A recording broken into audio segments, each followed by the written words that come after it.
History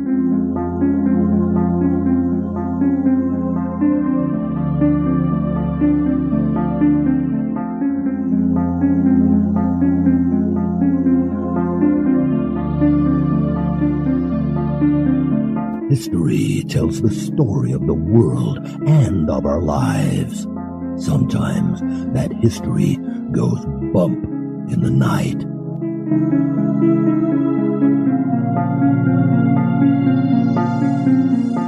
Broadcasting from the center of Oddity and the supernatural in Central Florida, it's the History Goes Bump podcast.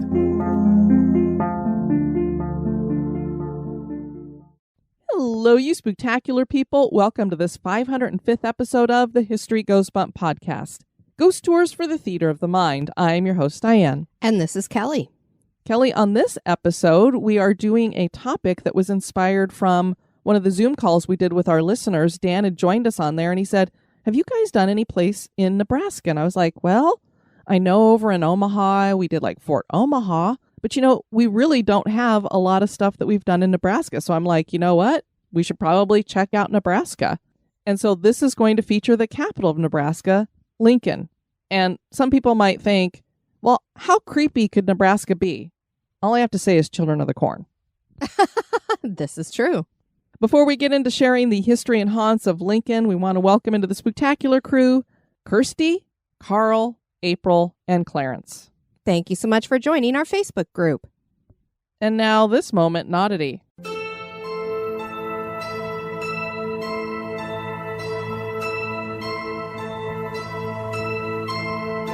The moment in Oddity was suggested by Jannae McCabe. When most people visualize a shark in their mind, the picture imagined is typically a large, toothy fish that many of us would not like to encounter while swimming in the ocean. With over 500 species of sharks in the world, there are quite a few variations, ranging from dwarf lantern sharks, measuring at around 7 inches, to the whale shark, which can be 60 feet in length. Although the whale shark feeds on plankton, its mouth can measure up to 4 feet wide. One species of shark is rather unique in its feeding habits. This is the Cookiecutter shark. Now, this guy isn't blue in color, nor does he say, nom nom nom, while he eats cookies. But the size We love Cookie Monster. But the size and shape of his meals are reminiscent of the treats many of us keep hidden in the pantry. I'm looking at you, Diane. Who, me? No, I hate cookies. The creature typically measures between 1.5 to 2 feet in length and can be found in warm ocean waters, usually around islands. They are long and cylindrical with a blunt nose and large eyes.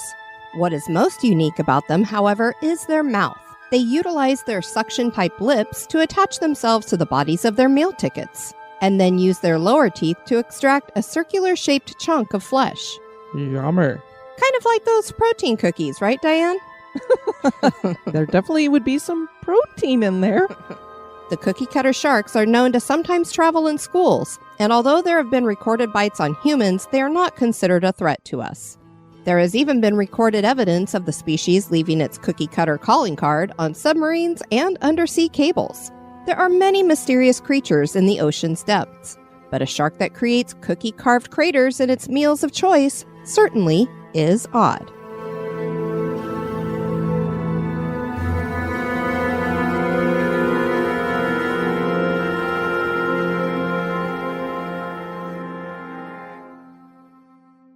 Scared yet?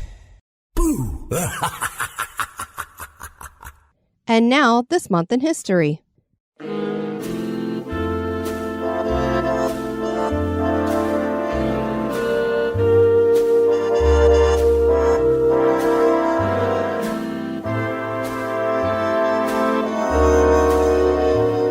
In the month of September on the 8th in 1977, the first Chia Pet was created. Today, most of us are familiar with the Quirky Gifts commercial jingle, Cha-cha-cha-chia. Joseph Padet came upon the unusual items at a Chicago housewares trade show. They were imported by Walter Houston from Oaxaca, Mexico, and they sprouted the marketing ideas of Padet. Once the rights were negotiated from Houston and trademarked in October 1977, Padet's San Francisco company, Joseph Enterprises, Inc., began production. Chia Pets' popularity rose through the 1980s, and by the year 2000, there was even one placed inside the New York Times time capsule, which is set to be opened in the year 3000. Over the years, there have been many variations of the original Chia Pet with different animals, cartoon characters, and even some modeled after real people like painter Bob Ross. The original type of seeds used on the chia head back in 1977 are still the ones being marketed with the product today. The microgreens are edible and provide nutrients and antioxidants when added to salads or sandwiches. The chia greens are said to have a nutty, somewhat spicy flavor. There are many fad gifts that come and go, but the Chia Pet is one that has continued on for 46 years.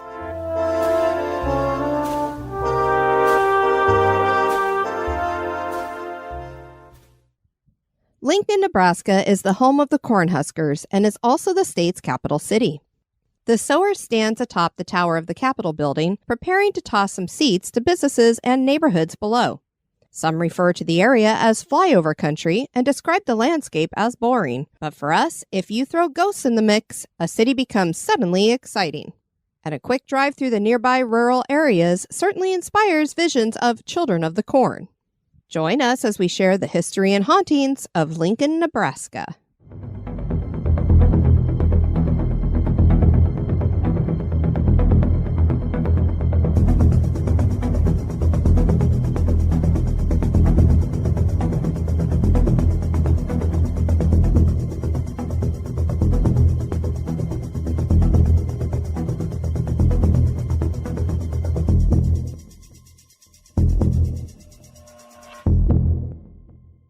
Kelly, this is why haunted history is so important, because there are some places that you would just be like, the history here is boring, or this topic is boring, or that building isn't very exciting. The architecture is not distinctive. But then when you bring in the seedy side of history or the spooky side of history, then stuff becomes a lot more interesting. Absolutely. And that's kind of how I felt about Lincoln. I mean, Lincoln is not a place that you would put on your list for, that's something I have to check out on a visit. I suppose. The 1984 film Children of the Corn was set in a fictitious town in Nebraska. Nebraska and cornfields are synonymous. Agriculture always has been a key part of the state. Indigenous people had been here since at least 8000 BC. In the 19th century, the Plains Indians lived near and hunted around Salt Creek, which is near the modern-day city of Lincoln. The salt here was very important to them and to future settlers who eventually came to extract salt from the wild salt flats of the creek.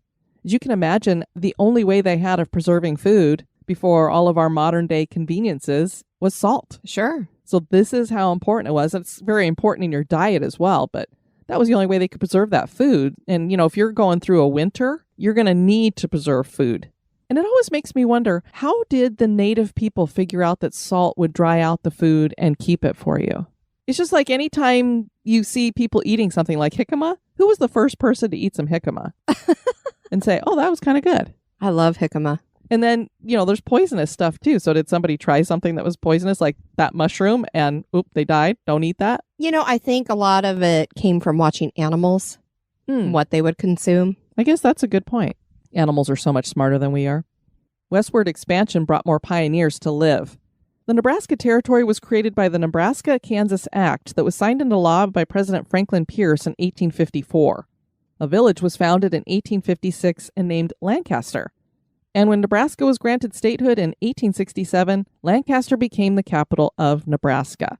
A lot of people might think, well, Omaha, shouldn't that be? Because it's a bigger city. And there actually was a bit of a fight between the two, and Lincoln was the winner.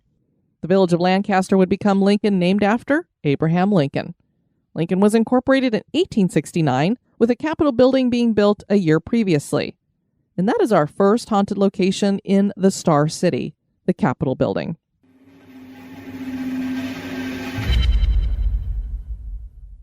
Nebraska has had 3 Capitol buildings. The first was designed by Chicago architect John Morris in 1867, but the limestone used to construct the building started deteriorating almost immediately. The second Capitol was completed in 1888 and was designed by William H. Wilcox and was done in the Renaissance Revival style. After a couple of decades, this building began to suffer structural issues. The current Capitol is hard to miss with its gold-capped domed central tower that rises 400 feet high above the other buildings around it. There is actually a rule that no building can be built in Lincoln that is taller than the Capitol. Can you imagine a capital city and nothing is higher than that Capitol, so you don't have all these skyscrapers that would be looming over it? I can understand them wanting it to be prominent and the center of attention. It's very, very different. This is the second highest Capitol in America, with Louisiana's Capitol beating it out by 50 feet. I've never been to the Capitol in Louisiana. I had no idea that they had a tower too and that it was that much taller. Right. What is interesting is I've always thought that most capitals look like the Washington, D.C. one, like the one in Denver looks very much that way. And we have the gold cap dome as well. People actually used to sit underneath it and they would catch the gold, like the gold would flake off when it would rain really hard. Oh my goodness. And they would be down in the gutter system trying to get the gold from the top of the Capitol. Wow. Anyway, when I moved here to Florida, I went to Tallahassee with my folks and we visited the state capitol there. And the original Capitol is kind of a regular looking Capitol, but the main part of it just looks like a high skyscraper. And I thought, that is so weird. Why would you have a Capitol like that? And now look, we have these other two Capitols that are way bigger and taller than the one that's here. The Capitol is located on the southern edge of downtown Lincoln at the intersections of 15th and K Street. The Nebraska legislature is unique in that it is unicameral, which means there's only one house or assembly that votes as one. It is the only one like that in the United States. I had no idea. Usually you have your House and your Senate, and they kind of go back and forth and fight with each other, but they just have the one. Interesting. The offices for the legislature are housed in the square base of the tower. The design of the building reflects three styles: Art Deco, Neo-Byzantine, and Gothic Revival. The building is a work of art, like most state capitals, with vaulted polychrome tile ceilings, marble mosaic floors, murals, stone carvings, and a 19-foot bronze figure atop the dome called the Sower. New Yorker Bertram Grosvenor Goodhue was a classically trained architect who began his career in 1884. He specialized in Gothic styling imbued with modern iconography. He entered the competition for the designing of the third Nebraska state capitol, and he won. So since he's from New York, you can see this was a national competition. This would be the pinnacle of his career. Construction began in 1922 and was finished in 1932, and Indiana limestone was the material used. And finally, they got something that worked. I can't imagine you put up one capitol and it just starts to crumble almost immediately. Then you put up another one and it starts to fall apart. It's like, okay, this last one is going to have to last. Professor of philosophy Hartley Burr Alexander came up with the inscriptions for the interior and exterior of the building. The inscription over the main entrance was inspired by his father and reads, "The salvation of the state is watchfulness in the citizen." I love that. I love it too. That's Wow. very, very key. Yep.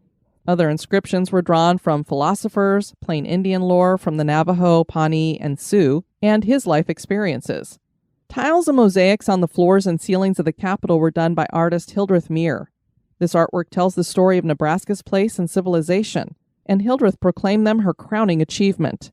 Architectural sculptor Lee Lowry designed the exterior sculptures of the building, which showcased his unique style.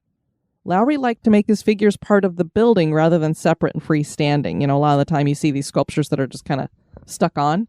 His are more like carved into the building and that kind of thing. Nice. So you can see this really was a work of art, and all these people were saying this was the best I ever did. So they really poured their heart and soul into making this capitol. The haunting here is connected to someone falling, and who that person is depends on who's telling the story. Some claim a workman was changing a light bulb when he fell to his death. Others claim a workman had a heart attack and fell while putting up Christmas lights on the dome. And still others say that a visitor to the building fell over the dome's spiral staircase railing. Whatever is the cause, the apparition of a person falling and screaming has been seen many times. The basement may be haunted as well. It's a dark and dank place where few venture.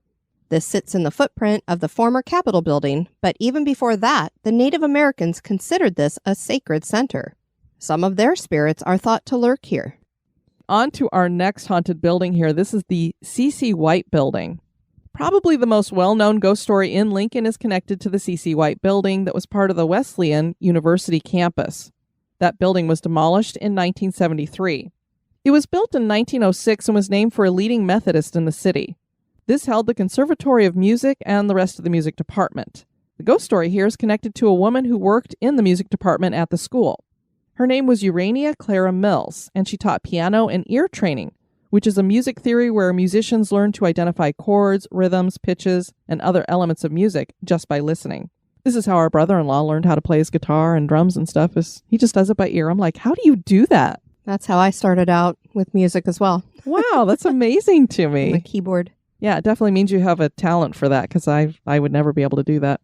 Tragically, her life came to an end in 1940. She was found dead in her office on April 12, 1940, of an apparent heart attack. Some claimed she died of fright. Whatever caused her death, her spirit remains at the school and was first reported in October of 1963. Professor Dr. Sam Dahl's secretary, Colleen Buterbaugh, was sent to find a guest lecturer who had wandered off. She was on the second floor of the C.C. White building and had entered an office suite that once belonged to Clara Mills at the north end when she detected a strong, musty odor. The air was stale and she felt as though she wasn't alone. The noisy hall outside had gotten strangely quiet. This all struck her as weird since all the windows in the room were open. She recalled what happened next, saying, "I looked up, and just for what must have been a few seconds, I saw the figure of a woman standing with her back to me at a cabinet in the inner office. She was reaching up into one of the drawers. I felt the presence of a man sitting at the desk to my left, but as I turned around, there was no one there. The apparition of the woman was tall and had black hair up in a bun. She was wearing a brown skirt. Even stranger than that, Buterbaugh noticed that the view outside the windows of the office was quite different, as though it was from a different time era.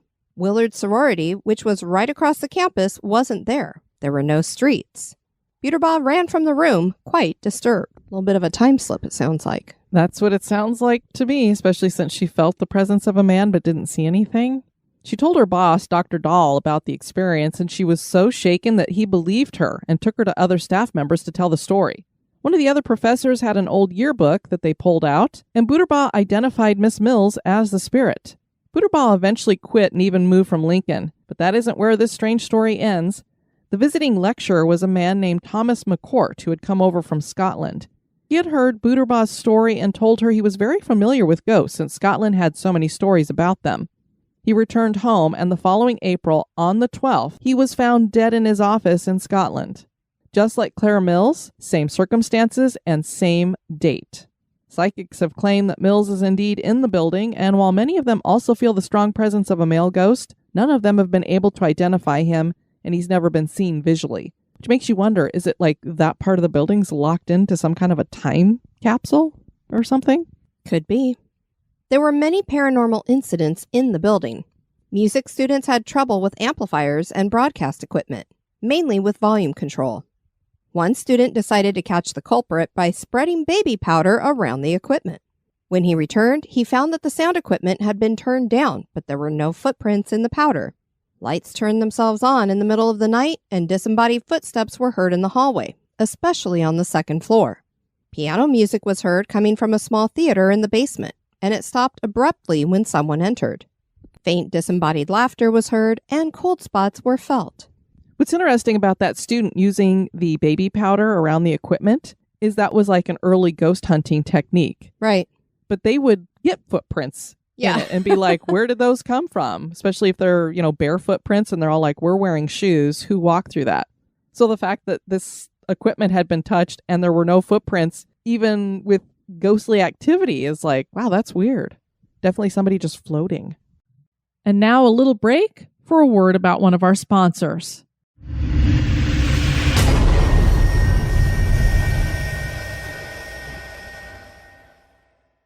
The administration building that was built to replace the C.C. White building hasn't reported any activity, but Miss Mills still seems to be on the campus, and it's even been spotted outside her former apartment. That happened on an April evening in 1985 when a tall woman in a brown skirt with her black hair in a bun was seen walking past the front of the building. A young girl saw what she described as a woman in an old-fashioned dress standing outside of the Vance Rogers Art Center on campus. She actually tried to talk to the woman who didn't respond to her. When the young girl brought her mother to see the woman, she was gone. The young girl seemed quite scared of the area and wouldn't return to the area unless accompanied by someone. I have to think not a lot of time had passed because, maybe that person just kind of wandered off. Right. She must have had a weird got her mom feeling. and she was gone. Well, it had to have been pretty immediate. And it makes me wonder, what was the conversation they were having? Was it something that scared her? So she's like, I'm going to go get my mom. Stranger danger. Next up, we have Antelope Park. Antelope Park covers 92 acres and features a strolling garden, the Sunken Gardens, Veterans Memorial Garden, Haman Rose Garden, Elks Baseball Field, Arger Golf Course, the Rock Island Trail, Billy Wolf Trail, and rental facilities. The park was founded in 1905 on 31 acres, but grew through the years due to land donations from residents, one of whom was William Jennings Bryan. Lincoln banker W.T. Auld gave 15 acres, and in thanks, the Lincoln Parks and Recreation Department created a stone gateway to Antelope Park and the Auld Pavilion in the 1920s. Auld's Pavilion remains a premier ballroom dance hall. The field behind the caretaker's house at Antelope Park is said to harbor spirits that walk across the field and disappear into the woods on the other side. 2 teenagers were walking through the park one chilly evening when they saw the figure of a woman. She was running, but her feet weren't on the ground. She was about 20 yards away from them, but they could see her because she gave off a faint glow, then just disappeared. And now we have Robbers Cave. Robbers Cave is Lincoln's oldest tourist attraction. This is a 5,000 square foot cavern formed out of the Dakota brown sandstone by groundwater. There are many stories and uses connected to the cave. A brewery operated in the cave starting in 1869 but folded 4 years later. Some claim that this was a place of refuge for Jesse James in 1874, although no evidence of that has ever been found. It is the tales of criminals hiding out here that inspired the name. A structure that once existed above the cave was thought to be a brothel. Excavations were done in order to build a mushroom garden in the cave in 1906. Today, Blue Blood Brewing sits atop the cave and offers tours of the cave. We must go. Yes, have a beer and walk around in a cave. And it's a really cool looking cave. I mean, the way that it's been carved out, it's really neat. It's very unique because we've been in, a lot of caves and stuff. I've never seen one like this one. There are also several spaces here for events like weddings. Very nice. People who tour the cave find many names and designs carved into the walls. There is Fat Man's Misery, which is a narrow opening between walls, so people have to turn sideways and scrape through to get to the next room. I love that. Don't get stuck. What a name. A small crevice that twists and widens back on itself is called the question mark. There is also the chamber dubbed Robber's Roost, which is a square-shaped room with a thick blanket of powdery red sand on the floor. This was where people claimed the bad guys would hide out. There are those who think this might have been a spot on the Underground Railroad, too. The sounds of Native American drums and chants have been heard in the cave. Disembodied voices and whispers are common. And there are even sometimes screams. And next we have Lake Street Lake. Lake Street Lake is located in Rudge Memorial Park, a neighborhood park next to Bryan West Hospital. This was named for former prominent Lincoln residents Charles and Carolyn Rudge. They had co-owned the Rudge and Gwenzel department store. The park was originally named Harrison Street Lake and Park, but even before that, this was a farmstead where dairy cows were raised. Town folks would ice skate on the lake here at that time, too. One day, a group of boys ganged up on another boy and started bullying him. He fought back and ended up stabbed and bleeding on the icy pond. The lake was eventually drained, and all that remains of the former farm is a tree. That tree gives people a creepy feeling. On cold winter nights, the ghostly form of a boy is seen skating where the lake had once been. And when fog covers the area, dark shapes are seen. And next we have Penfield. Penfield is located just south of the Nebraska State Penitentiary, which is the oldest state correctional facility in Nebraska, having opened in 1869. The field is located on the north side of a road that leads to Wilderness Park. In 1888, a terrible blizzard hit Lincoln, dropping the temperatures to 40 below zero. Diane would have been miserable. Oh, absolutely. I mean, I don't like 40 above zero. Below? Forget it. This was known as the Schoolhouse Blizzard and hit the entire Great Plains, leaving 235 people dead. This would be the 10th deadliest winter storm on record. There's even a reminder of an event that took place in Nebraska during the storm that is portrayed in the Nebraska State Capitol. This is a Venetian glass mural that portrays schoolteacher Minnie Freeman leading her 13 students from the schoolhouse to her home, a distance of 1.5 miles. That is an amazing story. I mean, 1.5 miles is a long way if you are in a blinding blizzard. Absolutely. And she got them all there safely. In Lincoln, the children were all kept at the school, but one little girl's father didn't know that, and he was worried when she didn't come home. He went out into the storm to find her. The next morning, the father's unattended horse returned to the homestead after the young girl got home. They found his body 5 months later. He was in the fetal position in Penfield. In the 1940s, a cruel guard who mistreated the prisoners at the penitentiary was universally hated, and one night he was murdered. His body was torn apart, and some of it was never found. In the 1950s, a pale white UFO was seen hovering over Penfield. Most people claim to get a bad feeling from the field. A high school couple parked at the field in the mid-1960s for a little makeout session. Suddenly, the girl got nervous and felt as though they weren't alone. Then there was a strong sulfur smell. A silver blue light cut through the darkness before them and traveled past their car and through the field and then disappeared. Southwest High School now sits near the field, and many students through the years have claimed to see strange shadows cross the field. And our final location here is the Temple Theater. Ground was broken for the Temple Theater in Lincoln, Nebraska in 1904 at the corner of 12th and R Streets with the help of funds from John Rockefeller. The theater was designed in the Franco-Italian style with a rectangle shape and was made from brick with a red tile roof. The entrance has 4 Italian marble pillars across it. On the top of the pillars sits a rectangular slab of marble which is engraved with the name Temple and is the foundation for the little patio which is attached to the 4th floor. The original purpose was to serve as a theater and activity center for students at the University of Nebraska, Lincoln. Apparently, building a theater as part of a university at that time was controversial. Rockefeller had stipulated when gifting his money that the building had to contain a theater. People looked down on theater arts at the time, and a fight ensued. The compromise that came after 2 years of fighting was to locate the Temple building just off campus. Alice Howell was the first theater director, and the first production was George Bernard Shaw's You Never Can Tell. This made UNL the 4th university in the country to have a functioning theater program. The Temple underwent a major renovation in 1954. The theater now houses all theater classes as well as the administrative offices and performance spaces of the Johnny Carson School of Theater and Film and the Nebraska Repertory Theater. University Theater produces 4 major events and 4 theatrics productions each year in the facility's 3 theaters, Howell, Studio, and Lab Theaters. The Howell Theater is on the 1st floor and has been recently renovated with 317 seats and is named for UNL Theater founder H. Alice Howell. The Studio Theater is also on the 1st floor and is a new state-of-the-art 160 to 200-seat flexible black box theater.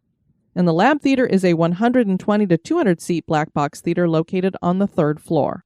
Hauntings date back to the construction of the theater. People claimed to see dancing lights and they heard weird noises. The lights in the theater are the most common occurrence reported. Possibilities for spirits here in the theater include a student who lost his life in the 1940s when he fell from the overhead in the main theater and succumbed to his injuries. He was performing in the Shakespeare play Macbeth, and so, reputedly, his spirit shows up during Shakespeare productions. Dallas Williams was a flamboyant professor and served as the theater department chairman from 1944 to 1971, and was known to throw chairs and... That tickled me. They wouldn't get away with that kind of thing nowadays, throwing chairs at students. And was known to throw chairs and such at sleeping students. His spirit is said to still chuck chairs about. Look out for that flying chair. There was also a construction worker who had an accident that killed him that dates back to 1906 when the theater was being built. He had been working on the theater with his father and brothers, and they watched him fall from the rafters. Shortly after that, his brothers thought they heard him calling out to them. Tools would go missing or get moved. In the 1970s, an entity was noticed in the East Basement studios of KUON-TV, located in the Temple building. Julie Hagmeyer, theater department general manager, said in a 2000 Daily Nebraskan article that a girl haunts the prop attic. When a show crew took apart various dolls in the prop shop to make the type of prop they needed, they left the attic messy. When the crew returned to the locked attic, Someone had aligned the dolls' parts and placed the matching heads with the bodies. Oh my. Now, haunted dolls are bad enough, but when somebody's actually haunting with the dolls, like moving them about and putting them together the way they're supposed to be, yikes. An investigator for the Nebraska Paranormal Society named Laura reported, "During our investigation of the temple building, I had the following personal experiences. Upon walking into the main theater, I noticed a change in the atmosphere. The air seemed heavier with a kind of charged energy to it. When we set up our equipment in the attic where all of the props are stored, things seemed very different. Almost immediately, I began to hear voices. There were no windows in the attic except the small 6x6 glass blocks in the roof. The team members in the theater below us were men. The voices I heard were that of a female, although I could not understand what she was saying. Some were louder than others. The voices were also heard on the audio recorder. The temperature in the attic was 85 degrees and very humid. Circulating air would have been welcomed, but that was not the case. I had many experiences of feeling cold chills and would get goosebumps for no apparent reason.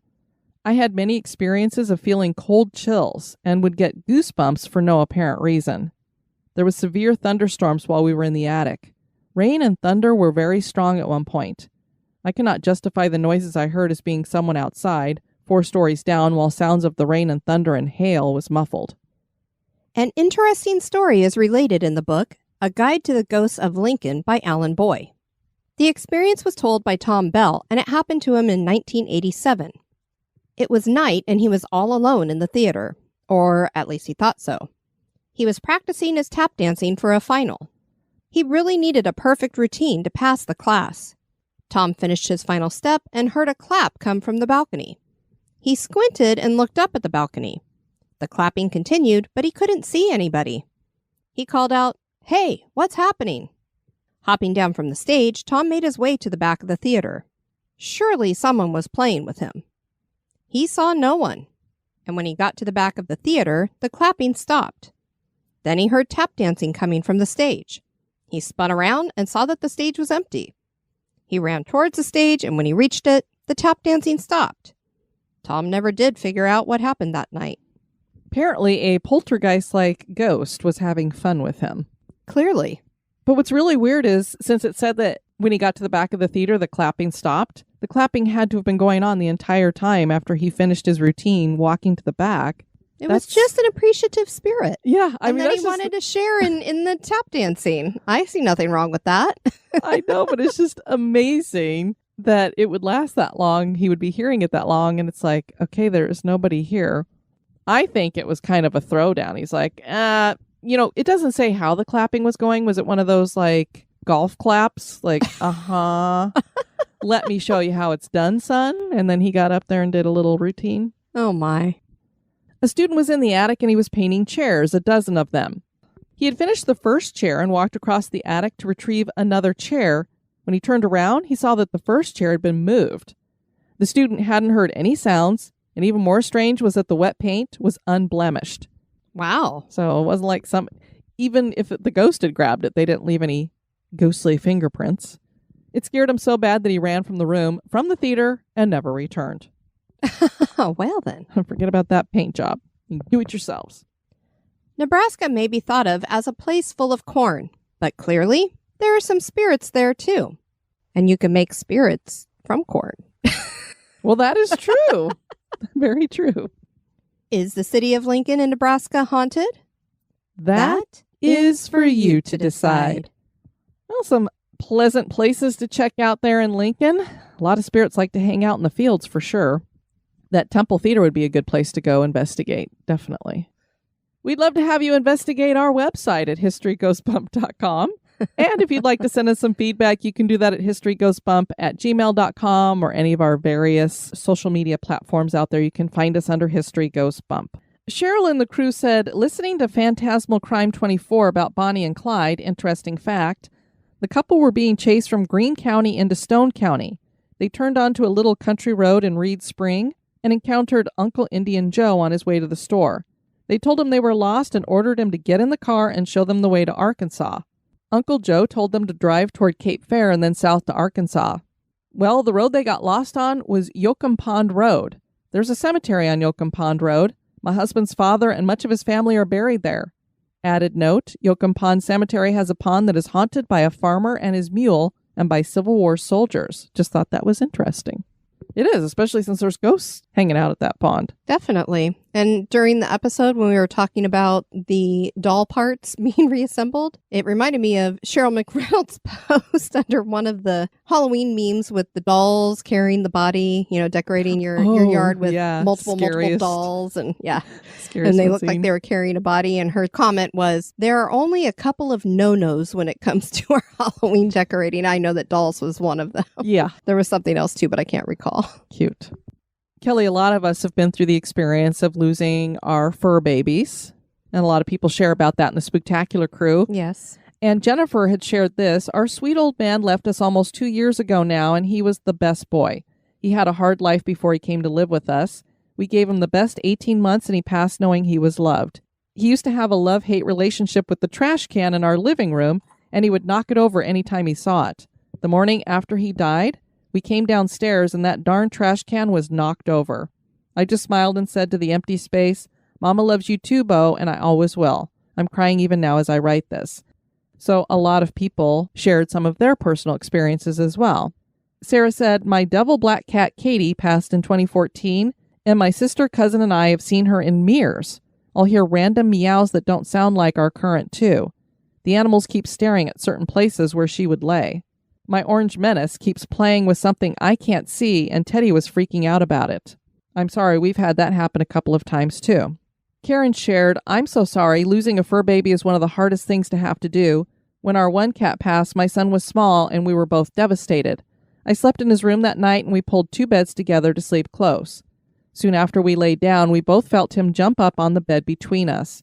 Also, before he passed, we'd been taking turns holding him on our laps for a couple days, and our other cat stayed right there with us the entire time and wouldn't leave our side. Like she knew we all needed the support. But she disappeared right before he passed, like she didn't want to be there at the moment it happened. Then when she passed, she slept on my pillow all night the night before, which she usually didn't do. She always seemed to be psychic. Then a few years later, we had a white cat that passed, and I still see her occasionally in here. She had a very distinct run where she crouched low to the ground and looked like she was gliding. I catch a glimpse of her doing that still, usually going towards the spot where her food bowl used to sit or headed to her hiding spot behind the couch. Ginger wrote, I'm so sad to read your news. We lost our cat Aldo to a car accident in 2021. 2 nights later, I had such a vivid dream of him walking into our bedroom and brushing up against me. In my dream, I knew he was gone, and I said to him, did you come to say goodbye? In this dream, I was crying as my vision was blurry like when you have tears. He meowed and sauntered out of the room. He came to say goodbye. Aldo loved jumping up on our stainless steel stove hood and watching us cook. We still see paw prints up there. Oh, my. Diane wrote, sorry for your loss. We had to let go of our beloved Chi-Chi. He was our first Chihuahua. We are now addicted to the breed. Shortly after him going over the Rainbow Bridge, I could swear I heard him walking across the kitchen. He had a distinctive walk. I took it as a sign to adopt. That was the one and only time I heard him. Carrie wrote, my husband's cat passed away 9 years ago. Until we moved, I would still see her sometimes, and occasionally I could feel her laying on me. Shelley wrote, my sweet Keisha visits from time to time, a fluffy black Cocker Spaniel. And my Valentine, the calico kitty, comes sometimes. I can hear her purr.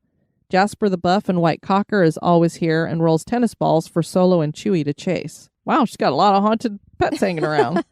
Thank you to everybody for sharing that. I know, I think I posted underneath there that we think we've heard Savvy's collar rattle a couple times when, dogs shake their heads and you can hear their collar rattle. Yeah, and I think I've heard her ears flap because when she would shake her head with those Vizsla ears, they would smack upside her head and you could hear it. Yeah, so that's how we know it's definitely her and not our other 2 dogs.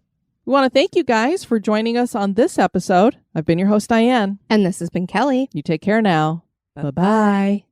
This episode is brought to you by our executive producers. Dispatches from the Grave Digger. First, we want to thank Amber Phillips for raising her contribution. We're going to be moving you into a garden crypt. And welcome into the cemetery, Kirsty Holland. We're going to be putting you under a marble headstone. And Tabor Kleza, I hope I said that right, Kluza, and Diane Wright, who spells her name with 2 N's. Both of you are going to be put into chest tombs. Thank you so much for supporting the show. We really could not produce History Goes Bump without the support of our executive producers. Sweet dreams.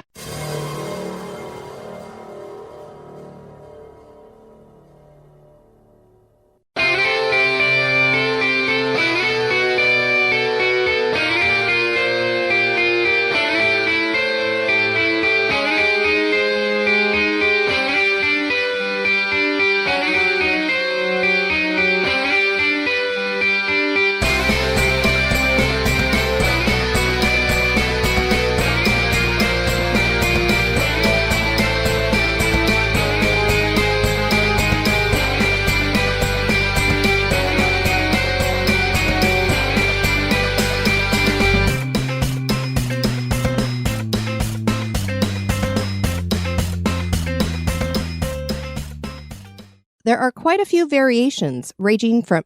He's raging. I mean, you are talking about a shark. I They do seem know. to be kind of ragey. They're vicious. With vaulted polychrome tile. And next we have pen field. And next, I can do it. I can do it. I'm doing it. No, I'm going to do it.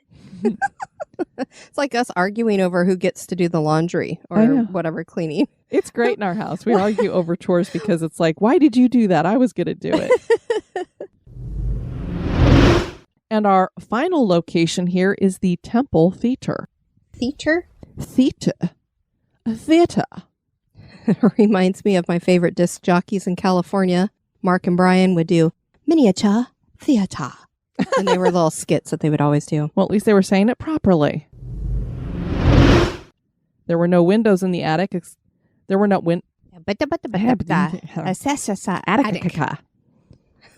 Atticus.